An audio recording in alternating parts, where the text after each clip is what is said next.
everyone. In this session, we will discuss about the solution of mock test 3 motion in a plane part.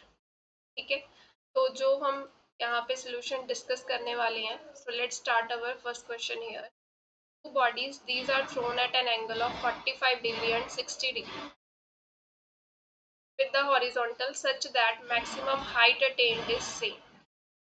हमें यहाँ पे निकालना क्या है? Ratio of velocity at the projection is.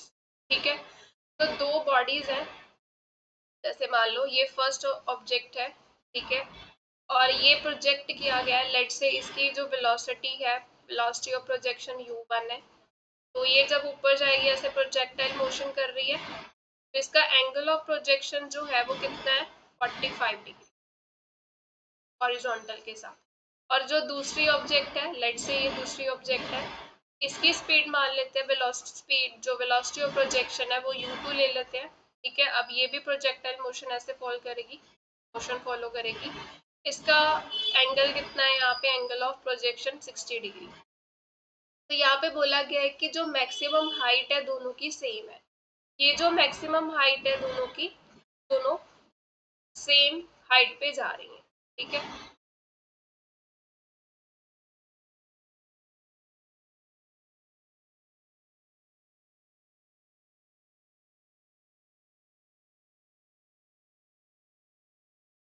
ठीक है। अब मुझे पता है हाइट का रिलेशन क्या होता है, u square sine square theta upon 2g। दोनों की हाइट सेम है दोनों बॉडीज के लिए, तो यानी कि h1 is equal to h2। h1 क्या आ जाएगा? u1 square sine square theta 1 upon 2 into g. It is u2 square sine square theta 2 upon 2। ये 2g कैंसिल हो गया। ठीक है, तो u1 square sine square theta 1 it is equal to u2 square sine square theta 2। अब जो first है body, उसका एंगल ऑफ प्रोजेक्शन कितना है? 45 डिग्री। तो यहाँ पे थीटा 1 क्या आएगा? 45 साइन 45 का स्क्वायर हो गया। u2 स्क्वायर जो सेकंड ऑब्जेक्ट है, उसका एंगल ऑफ प्रोजेक्शन कितना है? 60। तो यहाँ पे साइन 60 का स्क्वायर हो गया। तो u1 स्क्वायर इंटू साइन 45 1/√2 उसका square, this is u2 square sign 60 is √3/2 का स्क्वायर हो जाएगा। ठीक है, तो ये मिला u1 square into 1/2, this is equal to u2 square into 3/4। तो यहाँ से u1 square upon u2 square ये क्या आएगा? ये u2 स्क्वायर इस तरफ ले आए, तो ये 3/4 इंटू 2/1। तो ये मिला मुझे यहाँ पे रेशो 3:2। तो u1 अपॉन u2 किसके इक्वल आ गया? √3/2। तो ऑप्शन बी आएगा इसका करेक्ट आंसर। ठीक है, वेलोसिटी ऑफ प्रोजेक्शन की रेशो क्या आ रही है? √3/2। Next, rain is falling vertically downward with the velocity of 4 km/h। तो रेन जो है वो ऐसे वर्टिकल डाउनवर्ड डायरेक्शन में जा रही है। ठीक है, और रेन की जो वेलोसिटी है वो कितनी है? 4 km/h। Right, a man walks in the rain with velocity 3 kilometre. तो एक जो पर्सन है, ठीक है, वो इस तरफ जा रहा है, लेट से किस वेलोसिटी के साथ? 3 km/h के साथ। ठीक है, अब हमें बताना क्या है? Rain drops will fall on the man with the velocity of. अब जी ये जो रेन ड्रॉप्स है ये मैन पे किस वेलोसिटी के साथ फॉल करेंगी? तो हमें क्या निकालना है? Velocity of rain drop with respect to man, कि वो मैन के ऊपर किस वेलोसिटी के साथ फॉल करेंगे वही निकालना है। तो velocity of rain relative velocity निकाल लेते हैं minus velocity of man. Coordinate system मान लेते हैं, इस तरफ मैं ले रही हूँ x एक्सिस और इस तरफ ले रही हूँ वर्टिकल डायरेक्शन में y एक्सिस। ठीक है, अब जो वेलोसिटी ऑफ रेन है वो क्या डाउनवर्ड डायरेक्शन में है, तो वो किस डायरेक्शन में है? -4j कैप, क्योंकि वर्टिकली डाउनवर्ड डायरेक्शन जा रही है तो ये -y डायरेक्शन में है। और मैन की जो वेलोसिटी है वो कितनी है हमारे पास यहाँ पे? 3 km/h, और किस डायरेक्शन में है? I कैप, x एक्सिस पे लॉन्ग। तो ये वैल्यूज यहाँ पे निकाल लेते हैं। This is velocity of rain with respect to ground 4j cap minus velocity of man ये आ गई 3i cap। अब हमें पूछा है कि वो जो रेन ड्रॉप है किस वेलोसिटी के साथ मैन के ऊपर फॉल कर रही है। ठीक है, ये तो हमारे पास वेक्टर फॉर्म में आ गई वेलोसिटी का मैग्नीट्यूड निकाल लेते हैं 4 का स्क्वायर प्लस -3 का स्क्वायर और ये हमें कितना मिला 16 + 9 दिस इज √25 यानी कि 5 km/h। तो ऑप्शन डी आएगा इसका correct answer. Next horizontal range of projectile is, यहाँ पे 4√3 आएगा टाइम्स इट्स मैक्सिमम हाइट। ये जो रेंज है वो क्या है 4√3 टाइम्स मैक्सिमम हाइट के इक्वल है। It's angle of projection will, हमें एंगल ऑफ प्रोजेक्शन बताना है। अब रेंज का रिलेशन क्या होता है u² sin 2θ/g it is equal to 4√3 times height क्या होती है हमारे पास u² sin²θ/2g। u² से u² कैंसिल हो गया, g से g कैंसिल हो गया, ये sin 2θ बचा यहाँ पे और इस तरफ ये कैंसिल कर देते हैं 2√3 आ जाएगा sin²θ। sin 2θ का फॉर्मूला लगा देते हैं 2 sin θ cos θ it is 2√3 times sin²θ। तो ये 2 से 2 कैंसिल हो गया, एक साइन टर्म कैंसिल हो गई, इस तरफ बचा cos θ और ये √3 sin θ। तो यहाँ से क्या मिला मुझे sin θ ओवर cos θ, ये इस तरफ ले आए और दिस इज इक्वल टू 1/√3। तो tan θ किसके इक्वल आ गया 1/√3। तो ये वैल्यू हमें कहाँ पे मिलती है tan में 30 डिग्री पे।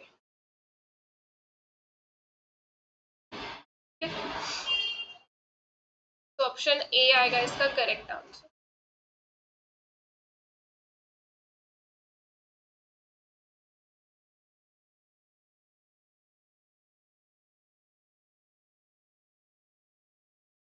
नेक्स्ट क्वेश्चन है A body is thrown upward from the earth surface with velocity 5 metre.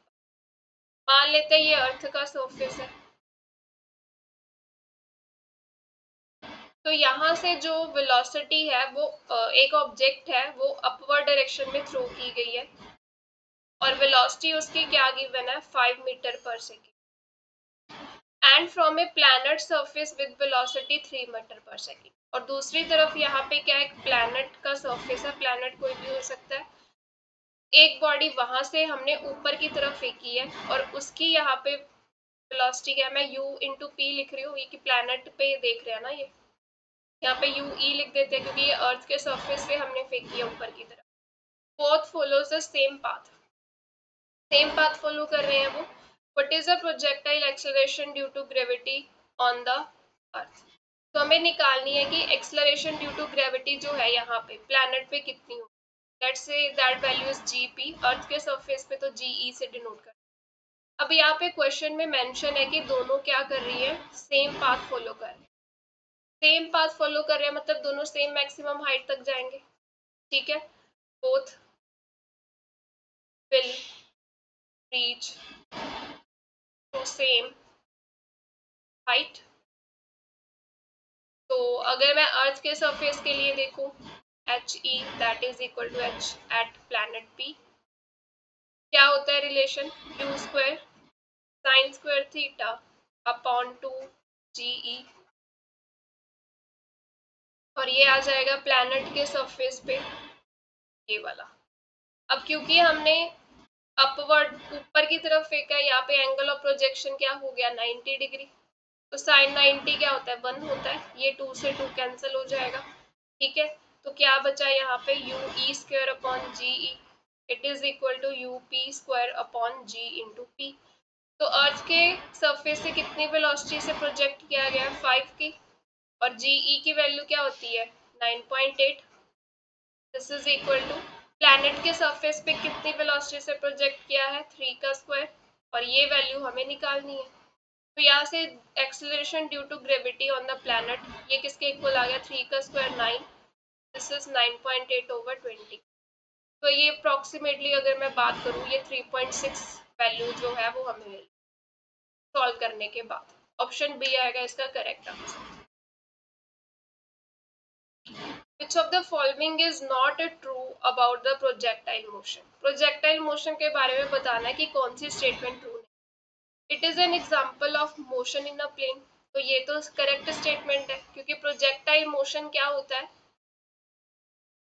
Plane में ही मोशन हो रहा है। यहाँ पे हमने प्रोजेक्टाइल ऐसे ये पाथ फॉलो करती है, ठीक है, ऑब्जेक्ट। तो ये मोशन किस में हो रहा है, प्लेन में हो रहा है, राइट। तो ये हमारा आंसर नहीं है। It is example of motion along A curve, curve भी बन रही है यहाँ पे ये वाली, तो ये भी हमारा आंसर नहीं है। It is not an example of motion in space, ये भी करेक्ट स्पेस करेक्ट स्टेटमेंट है, तो ये हमारा आंसर नहीं है।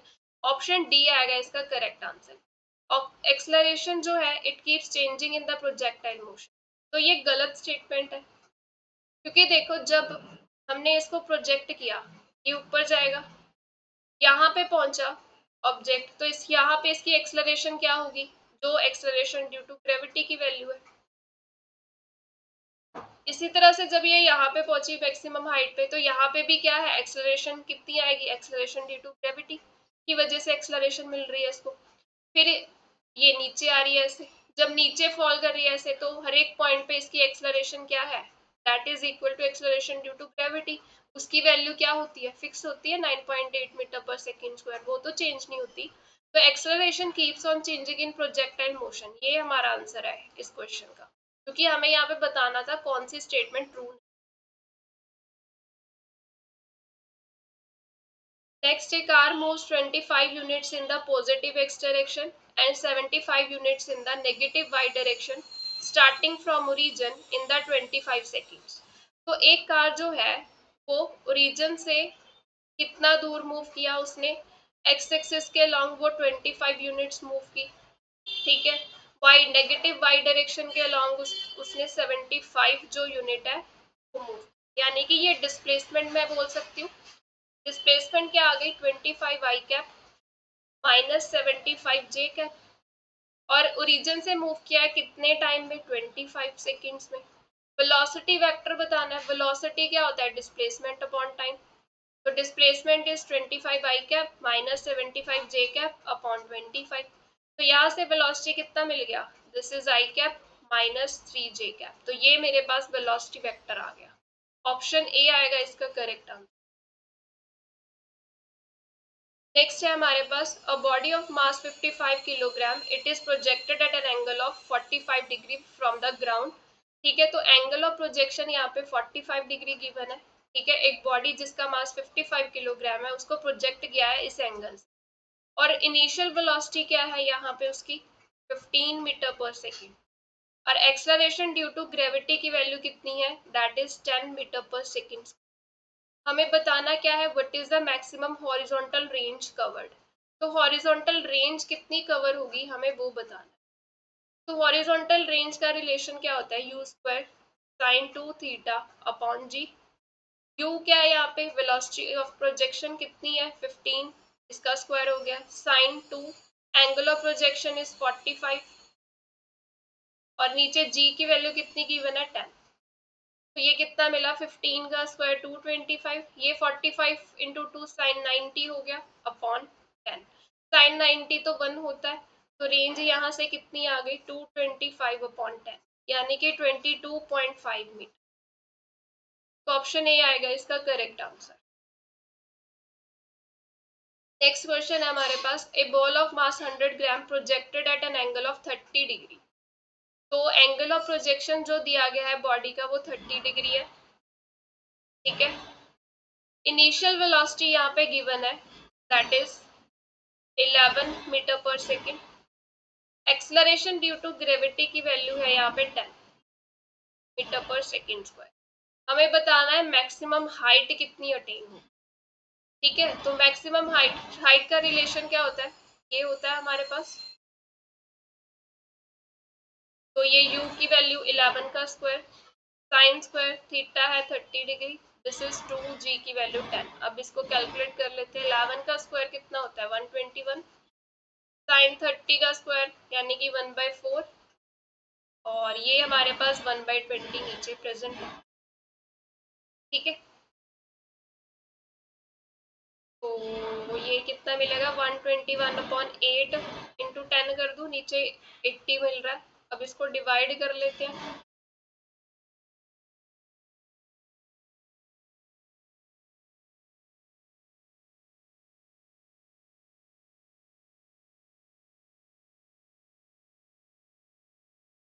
तो ये कितना मिल रहा है मुझे डिवाइड करके 15.125 अपॉन ये 10 है ना, ये 10 नीचे आएगा। तो यहाँ पे हाइट कितनी मिल गई, डेसिमल लगा देते हैं, 1 2 3 और ये 4 के बाद लगेगा 1.51 metre something value.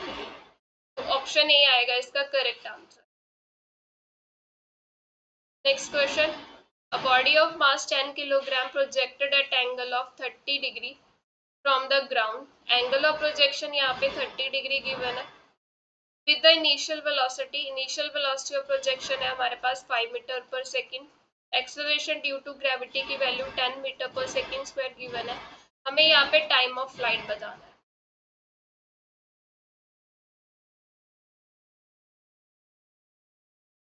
Time of flight का फॉर्मूला होता है हमारे पास ये total time 2u sin theta upon G. तो यहाँ पे वैल्यू फिल कर देते हैं, u की वैल्यू 10, दिस इज sin 30 और g की वैल्यू है 10, तो ये कैंसिल हो गया, दिस इज 2 इंटू 1/2।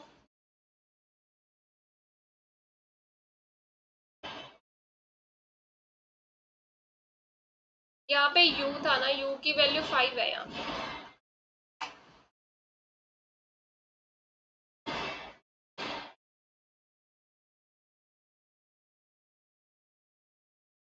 तो ये कैंसिल हो गया 2, ये इससे कैंसिल हो गया, तो यानी कि सिर्फ sin 30 बचा। sin 30 कितना होता है 1/2,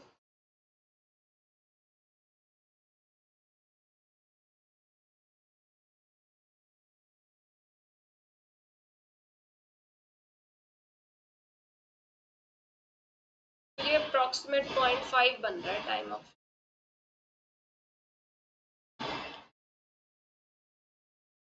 0.5 ऑप्शन आना चाहिए यहाँ पे।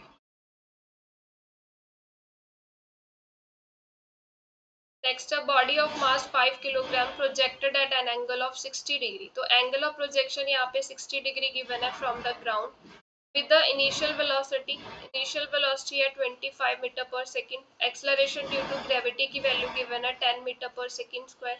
हमें यहाँ पे रेंज बतानी है, हॉरिजॉन्टल रेंज कितनी कवर हुई है, ठीक है, हॉरिजॉन्टल रेंज बतानी है ना।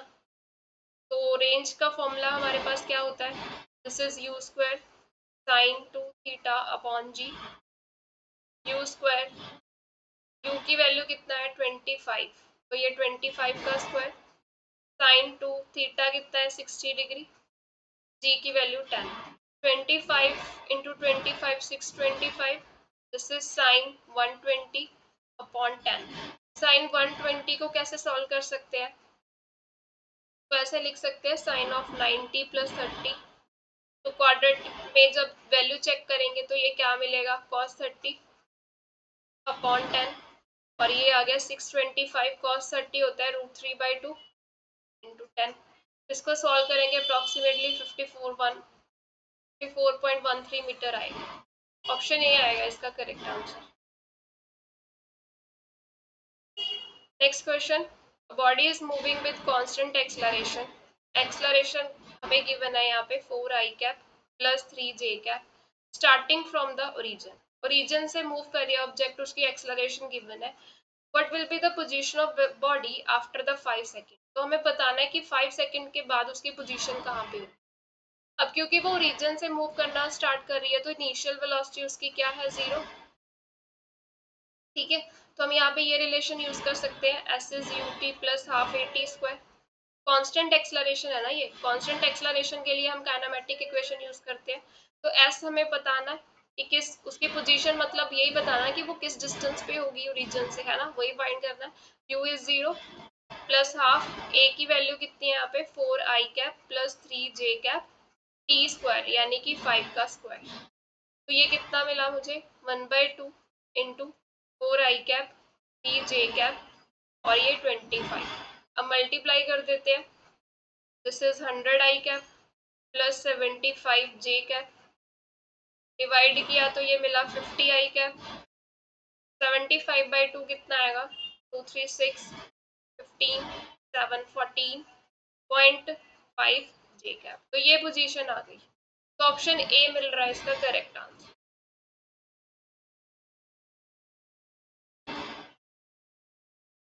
Next a person swim across the river at the speed of 4 metre per second.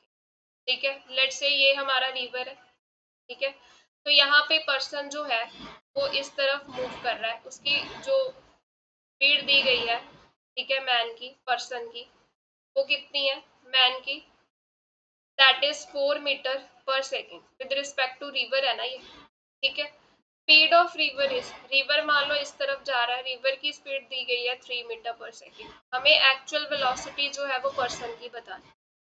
Coordinate system assign कर लेते हैं, इस तरफ एक्स डायरेक्शन ले लेते हैं, वर्टिकल डायरेक्शन में वाई एक्सिस। तो velocity of man with respect to river कितनी आ जाएगी, रिलेटिव वेलोसिटी कैसे निकालेंगे, velocity of man minus velocity of river, यही होता है रिलेशन रिलेटिव वेलोसिटी फाइंड करने का। तो मैन की velocity with respect to river कितनी है 4, और मैं ये वर्टिकल डायरेक्शन में ले रही हूँ क्योंकि यहाँ पे उन्होंने बोला है it swim across a river. ठीक है, तो ये वर्टिकल डायरेक्शन में जा रहा है, तो ये जे कैप ले लेते हैं यहाँ पे। मैन की एक्चुअल वेलोसिटी हमें निकालनी है, रिवर की स्पीड कितनी है 3, और ये किस डायरेक्शन में जा रही है आई कैप के लॉन्ग, एक्स डायरेक्शन के लॉन्ग, यानी कि यहाँ पे आ गया आई कैप। ठीक है, तो मैन की वेलोसिटी कितनी आ गई 3 आई कैप प्लस 4 जे कैप, हमें यहाँ पे उसकी वेलोसिटी मिल चुकी। ठीक है, मैग्नीट्यूड निकाल लेते हैं, कितना आएगा 9 और ये 16, तो ये मिला 5 मीटर पर। ऑप्शन सी आएगा इसका correct answer. Coordinates of moving particle at any time t is given by this, तो ये कोऑर्डिनेट्स हमें गिवन है किसी पार्टिकल के, हमें बताना है कि इसकी स्पीड कितनी होगी किसी टाइम t पे। तो पहले हम निकाल लेते हैं स्पीड, ये कोऑर्डिनेट्स गिवन है, तो x कंपोनेंट वेलोसिटी का क्या आ जाएगा dx अपॉन dt, वो कितना मिला 3a t²। y कंपोनेंट निकाल लेते हैं, that is dy by dt, वो मिला 3b t²। तो अब मुझे वेलोसिटी वेक्टर मिल चुका है, वो क्या आ जाएगा vx i cap plus vy j cap. तो वेलोसिटी कितनी आ गई 3a t² i cap plus 3b t² j cap. अब स्पीड पूछी है, हम इसका मैग्नीट्यूड निकाल लेते हैं, वो क्या आ जाएगा, ये आ जाएगा 3a t² plus 3b t² तो ये मिला 9a² t⁴ plus 9b² t⁴। तो यहाँ से क्या चीज कॉमन आ रही है, एक 9 और एक t⁴ कॉमन ले लिया, a² plus b² square root. तो यहाँ से स्पीड कितनी मिल गई मुझे, ये बाहर आ जाएगा स्क्वायर रूट के, तो ये आएगा 3t² under root a² plus, ये स्पीड मिली। तो ऑप्शन ए मिल रहा है इसका correct answer. Next, for the angle of projection of projectile at angle 45 degree minus theta and 45 degree plus theta, horizontal range described by the projectile are in the ratio of। अब देखो first angle of projection हमारा क्या है 45 degree minus theta, इसके corresponding हम range निकाल लेते हैं। ठीक है, रेंज की रेशो निकाल लेना, रेंज क्या आ जाएगा u² sin 2 थीटा अपॉन जी, ये होता है रेंज का फॉर्मूला। तो फर्स्ट एंगल ऑफ प्रोजेक्शन के लिए रेंज r1 ले लेते हैं, वो क्या आएगी u² sin 2 थीटा की वैल्यू यहाँ पे फिल कर दी अपॉन जी, तो ये कितना मिलेगा u² sin 90 माइनस 2 थीटा, तो ये 90 माइनस 2 थीटा क्या हो जाएगा cos 2 थीटा अपॉन जी, ये फर्स्ट वैल्यू मिल गई हमें।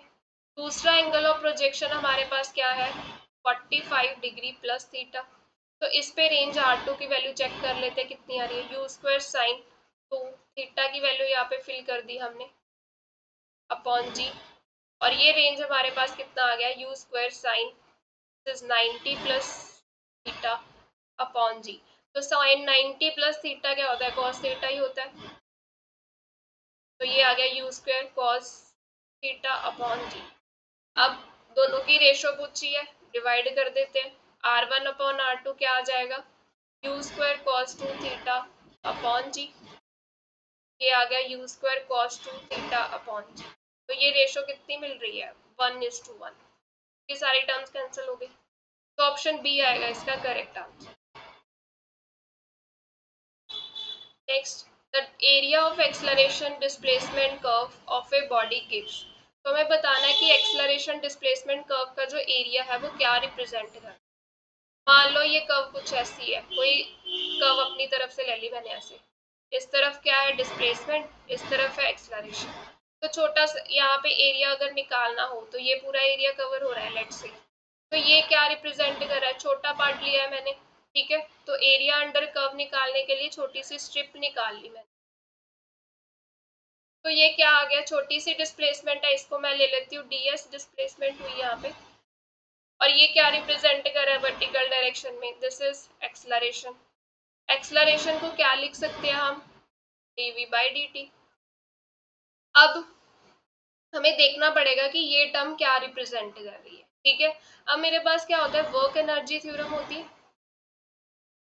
वर्क एनर्जी थ्योरम के अकॉर्डिंग क्या होता है कि जो वर्क डन होता है वो किसके इक्वल होता है, चेंज इन काइनेटिक एनर्जी, ठीक है। वर्क डन को कैसे निकालते हैं, force into displacement, this is equal to change in kinetic energy. यही हो गया।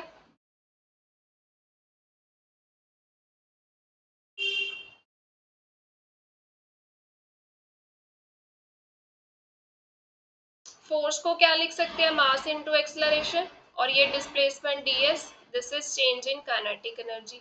तो एक्सलरेशन इनटू डिस्प्लेसमेंट एक तरफ रखा, change in kinetic energy upon m आ गया। एक्सलरेशन को क्या लिख सकते हैं हम, dv/dt इनटू डिस्प्लेसमेंट ds, ये किसके इक्वल आ गया, change in kinetic energy per unit मास। अब यही टर्म चाहिए थे हमें, हमारा एरिया अंडर कर्व यही बन रहा था, डिस्प्लेसमेंट इनटू dv/dt, यही मिल रहा है। तो ये क्या रिप्रेजेंट कर रहा है, change in kinetic energy per unit mass. तो ऑप्शन डी आएगा इसका करेक्ट आंसर।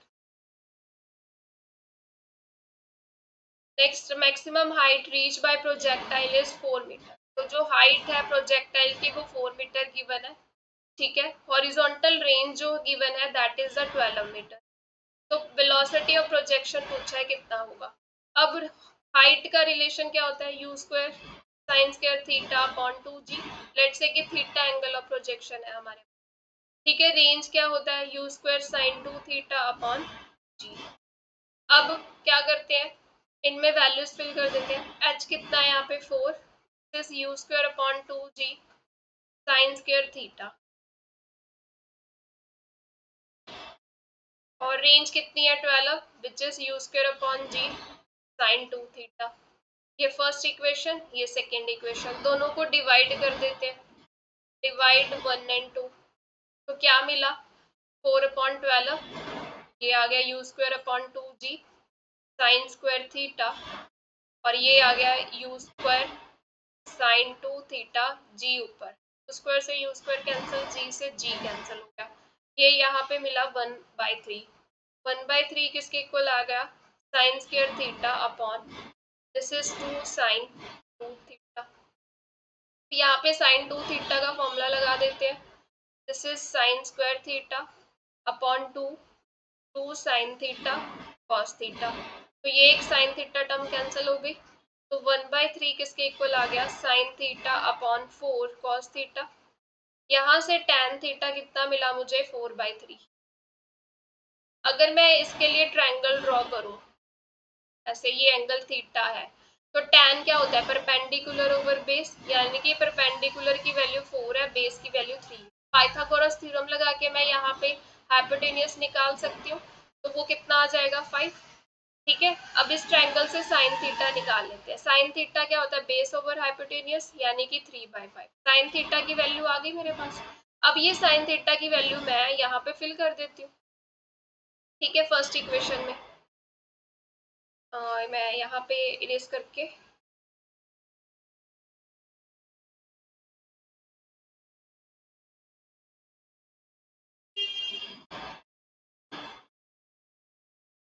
ठीक है। तो in equation 1, 4 is equal to u square upon 2g, sine theta कितना आया है 3/5, उसका स्क्वायर हो जाएगा क्योंकि साइन स्क्वायर थीटा है। तो 4 किसके इक्वल आ गया, you square upon 2g into 9/25, ठीक है। तो अब इसको इस तरफ ले जाते हैं, हमें तो u फाइंड करना है, वेलोसिटी ऑफ प्रोजेक्शन यहाँ से निकाल लेते हैं कितनी मिल रही है, दिस इज 25 इस तरफ जाएगा, 2g भी इस तरफ जाएगा, इंटू 2g इंटू 4, ठीक है। This is equal to u square upon 9।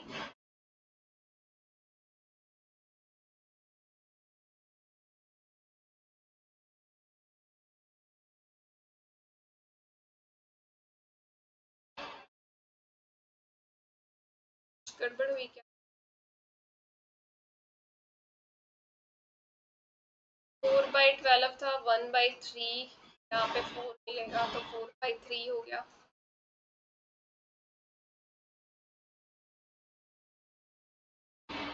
Perpendicular,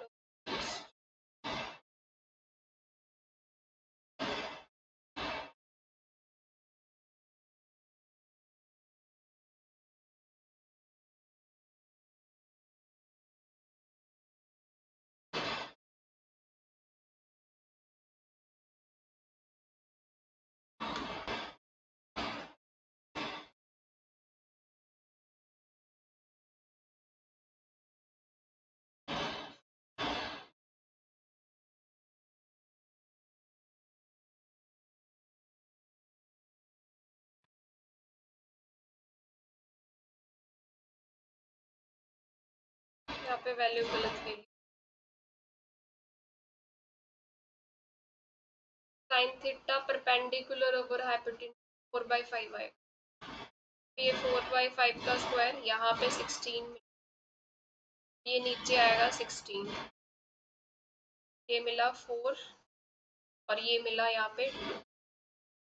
तो यहाँ से यू स्क्वायर किसके इक्वल आ गया? 25g अपॉन ले लेते हैं, तो 25 का root 5 under root 3/2। Option B मिल रहा है इसका करेक्ट आंसर।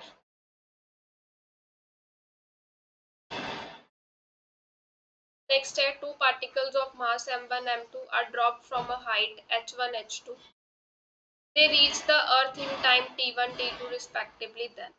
अब देखो यहाँ पे क्या है, लेट से ये ग्राउंड सरफेस है, ये हाइट हमारी कितनी है h1, यहाँ से एक पार्टिकल जिसका मास m1 है वो ड्रॉप किया, इसी तरह से कोई हाइट दूसरी है, कितनी है h2, और उससे दूसरा पार्टिकल m2 ड्रॉप किया गया है, ठीक है। तो इसको फर्स्ट पार्टिकल को पहुंचने में कितना टाइम लग रहा है t1, अर्थ पे पहुंचने के लिए इसको लग रहा है टाइम t2, हमें ये रेशो बतानी। अब पहले फर्स्ट के लिए निकाल लेते हैं। अब जब ड्रॉप किया इसकी इनिशियल वेलोसिटी क्या है? 0, ठीक है। डिस्टेंस ये कितना कवर करेगा? h1। टाइम इसको कितना लग रहा है? t1, और एक्सेलरेशन इसकी नीचे की तरफ आ रहा है तो एक्सेलरेशन ड्यू टू ग्रेविटी के इक्वल होगा, तो हम रिलेशन लगा देते हैं, s is ut plus half at square. तो s की वैल्यू क्या है? h1, this is 0 plus half g t1 square, ये मिला। तो यहाँ से t1 किसके इक्वल आ जाएगा? t1 square it is 2h1 upon G, तो t1 की वैल्यू आ गई अंडर रूट 2h1 अपॉन, ठीक है। अब सेकेंड के लिए देख लेते हैं, वो भी ऊपर से ही ड्रॉप किया गया है तो इनिशियल वेलोसिटी 0, उससे डिस्टेंस कवर करना है, दैट इज h2। कितना टाइम लग रहा है उसको नीचे पहुंचने में? t2 टाइम, और एक्सेलरेशन कितनी है? एक्सेलरेशन ड्यू टू ग्रेविटी के equal.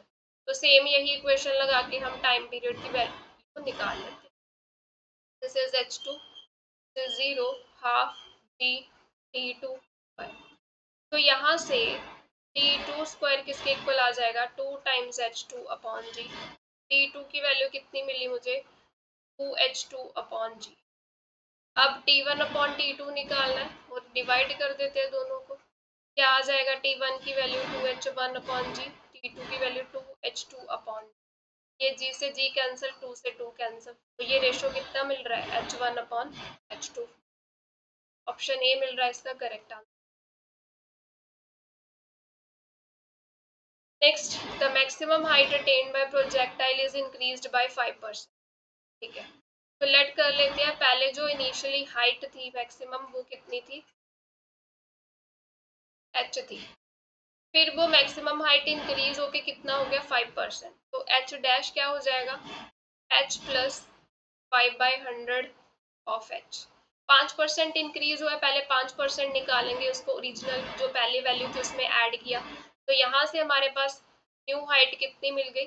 This is h/20, LCM लिया तो ये मिला 21h/। ठीक है, एंगल ऑफ प्रोजेक्शन क्या है, कांस्टेंट है, परसेंटेज इंक्रीज रेंज में निकालना है। अब हाइट का रिलेशन क्या होता है, u square sine square theta upon 2g। ठीक है, इस इक्वेशन में फिल कर देते हैं इक्वेशन नंबर 1 में। अब ये h डैश क्या है, न्यू हाइट है जो 5% से इंक्रीज हुई है, तो इसके corresponding velocity of projection u dash ले लेते हैं। u डैश का square sine square theta upon 2, this is equal to 21/20। h की value u square sine square theta upon 2g, g से 2g कैंसिल हो गया। एंगल ऑफ प्रोजेक्शन कांस्टेंट है तो साइन स्क्वायर थीटा टर्म भी cancel हो गया। तो यहाँ से प्रोजेक्शन वेलोसिटी के बीच में भी रिलेशन पता चल गया, ये मिल रहा है। ठीक है, अब रेंज में चेंज निकालना है, तो रेंज क्या होता है हमारे पास, that is u square sine 2 theta upon G. ठीक है, अब जो न्यू रेंज आएगी आर डैश, वो कितनी आ जाएगी, यू डैश का स्क्वायर, एंगल ऑफ प्रोजेक्शन तो कांस्टेंट है, ये मिलेगा। ठीक है, यू डैश की वैल्यू हम निकाल चुके हैं, यहाँ पे फिल कर देते हैं, क्या आ जाएगा 21/20। यू डैश स्क्वायर की वैल्यू ये निकाल चुके हैं इक्वेशन नंबर 2 से, वो यहाँ पे फिल किया साइन 2 थीटा अपॉन जी।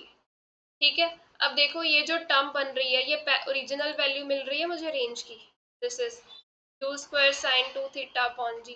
तो ये जो न्यू रेंज है, जब हाइट 5% इंक्रीज हुई तो रेंज कितना आया, 21/20 ऑफ आर।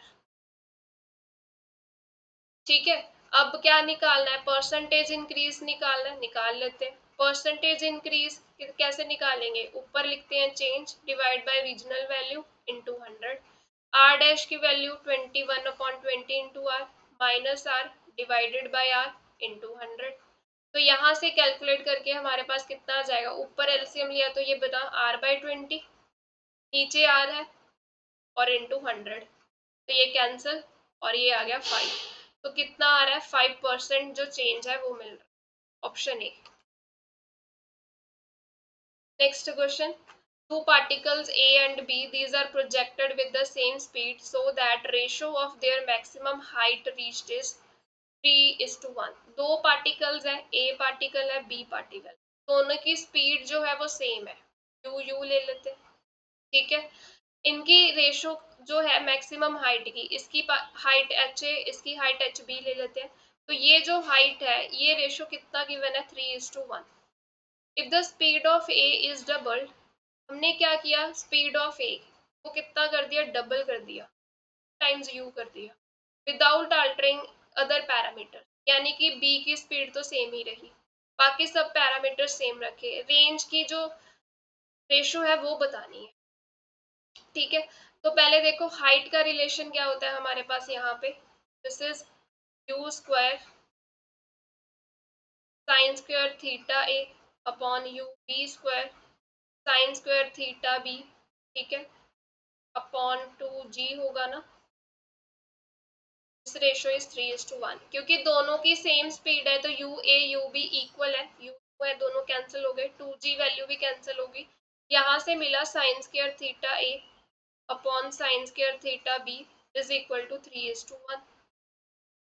तो sine theta A upon sine theta B की वैल्यू क्या आ गई, 3/1।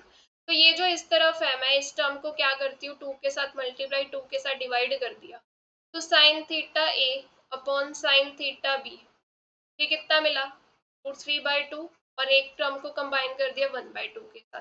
तो यहाँ से अगर कंपेयर करके निकाले तो थीटा ए किसके इक्वल आ जाएगा, थीटा ए की वैल्यू कितनी आ जाएगी, √3/2 किस एंगल पे होती है वैल्यू, 60 डिग्री पे, और थीटा बी 1/2 वैल्यू कहाँ पे होती है, 30 डिग्री पे, यानी कि ये एंगल ऑफ प्रोजेक्शन हमने दोनों बॉडीज के निकाल लिए। अब रेंज निकाल लेते हैं। रेंज का रिलेशन होता है u square sine 2 theta upon G. तो range of A upon range of B क्या आ जाएगा, this is u A square sine 2 theta A upon G. ठीक है, नीचे u B square sine 2 theta B upon G, G के साथ जी cancel, U A कितना है, डबल कर दिया, दैट इज 2 का स्क्वायर, साइन 2 थीटा ए 60 है, और यू बी कितना है, वो तो सेम ही रहा, यू स्क्वायर और साइन 2 थीटा बी की वैल्यू क्या है 30 डिग्री। ठीक है, तो यहाँ से ये रेशो क्या मिली मुझे 4u² साइन 120 मिला। ये साइन 120 को कैसे लिख सकते हैं हम, साइन 120 को लिख सकते हैं ना साइन 90 + 30। तो 90 + 30 क्या होता है cos 30। तो ये मिला मुझे यहाँ पे cos 30 अपॉन u², ये साइन 60, u² से u² कैंसल। cos 30 की वैल्यू कितनी होती है हमारे पास, मैं यहाँ पे लिख देती हूँ। ठीक है, रेंज की रेशो दिस इज 4, cos 30 होता है √3/2 और साइन 60 कितना होता है वो भी √3/2, ये कैंसिल हो गया। तो ये रेशो कितनी मिल रही है मुझे 4:1। ऑप्शन सी आएगा इसका करेक्ट आंसर। नेक्स्ट है a ball is drop from a top of tower of 100 metre height. तो एक टावर है की हाइट गिवन है 100 मीटर, यहाँ से बॉल को नीचे की तरफ ड्रॉप किया गया है। साइमल्टेनियसली अनदर बॉल जो है वो थ्रो की गई है अपवर्ड डायरेक्शन में from the bottom of tower, और साइमल्टेनियसली यहाँ नीचे से ऊपर की तरफ एक बॉल फेंकी गई और इसकी जो स्पीड है that is 50 metre per second के साथ इसको ऊपर की तरफ फेंका गया। They will cross each other after, तो वो कितने टाइम के बाद क्रॉस करेंगे वो बताना है। ठीक है, लेट से कि वो यहाँ पे जब पहुंचे तब वो क्रॉस कर रहे हैं, एक पॉइंट पोजीशन ले लेते हैं ए पॉइंट पे, ए पॉइंट पे।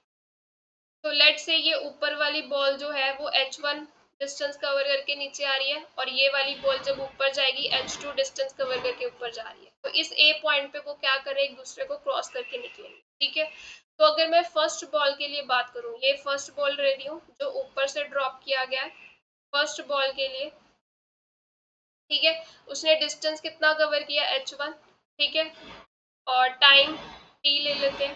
ठीक है, और इनिशियल वेलोसिटी उसकी 0 हो गई, एक्सेलरेशन किसके इक्वल हो जाएगी, एक्सेलरेशन ड्यू टू ग्रेविटी के इक्वल। हमारे पास ये रिलेशन होता है, तो s कितना आ गया h1 0 प्लस हाफ, a कितना है यहाँ पे g की वैल्यू गिवन है यहाँ पे 10 इंटू t²। तो h1 की वैल्यू क्या आ गई 5t, इसको इक्वेशन नंबर 1 ले लेते हैं। अब ये जो सेकेंड बॉल है जो नीचे से ऊपर की तरफ फेंकी गई है उसने कितना डिस्टेंस कवर किया है h2, उसकी u की वैल्यू कितनी है 50 मीटर पर सेकेंड। टाइम क्योंकि दोनों क्रॉस कर रही है एक दूसरे को सेम टाइम लेना पड़ेगा t। ठीक है, और एक्सलरेशन क्या है, क्योंकि ये बॉल ऊपर की तरफ जा रही है और एक्सलरेशन ड्यू टू ग्रेविटी नीचे की तरफ है, तो इसको हम -10 लेंगे -g के इक्वल। तो यहाँ पे इक्वेशन यूज कर लेते हैं यही वाली। तो s कितना आ गया h2, u की वैल्यू क्या है 50 into T plus half, a की वैल्यू -10 इंटू t², ये कैंसिल हो गया, यहाँ से 5 आ गया। h2 is equal to 50t minus 5t²। अब ये 5t² इक्वेशन नंबर 1 से क्या मिल रहा है h1 50t माइनस h1, इसको इस तरफ ले आए क्या मिला h1 plus h2 it is 50t। अब देखो h1 और प्लस h2 क्या आएगा यहाँ से, total height that is 100 metre, है ना। तो ये 100 आ गया, it is equal to 50 into t. तो यहाँ से टाइम कितना मिला मुझे सेकेंड। तो वो जो बॉल्स है वो 2 सेकेंड के बाद एक दूसरे को क्रॉस करेंगे।